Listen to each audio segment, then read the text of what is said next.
5 కోట్ల పైచిలుకు ప్రజలు ఆశల్ని ఆకాంక్షల్ని ముందుకు తీసుకువెళ్తూ వారి కష్టాలకి కన్నీళ్ళకి పరిష్కార మార్గాలను వెతకడానికి 164 మంది సభ్యులున్న ఎన్డీఏ కూటమిని తన అపారమైన 4 దశాబ్దాల రాజకీయ పాలనానుభవంతో రాష్ట్ర విభజన సమయం నుంచి గత ప్రభుత్వ అవినీతి అరాచక పాలన వల్ల వచ్చిన వారసత్వ సమస్యలన్నింటినీ పరిష్కరిస్తూ సంక్షేమంతో పాటు ఆంధ్రప్రదేశ్ అభివృద్ధి పదం వైపు నడిపిస్తున్న గౌరవ ముఖ్యమంత్రి శ్రీ నారా చంద్రబాబు నాయుడు గారికి నా హృదయపూర్వక నమస్కారం.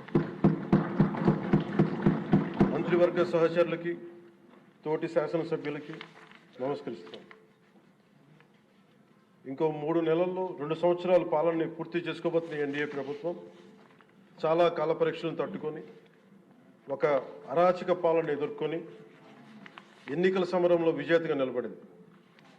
మనల్ని గెలిపించి ఈ నేలకి సేవ చేసిన భాగ్యం కలిగించినందుకు 5 కోట్ల రాష్ట్ర ప్రజలకు కృతజ్ఞత చేతులెత్తి నమస్కరిస్తున్నాను.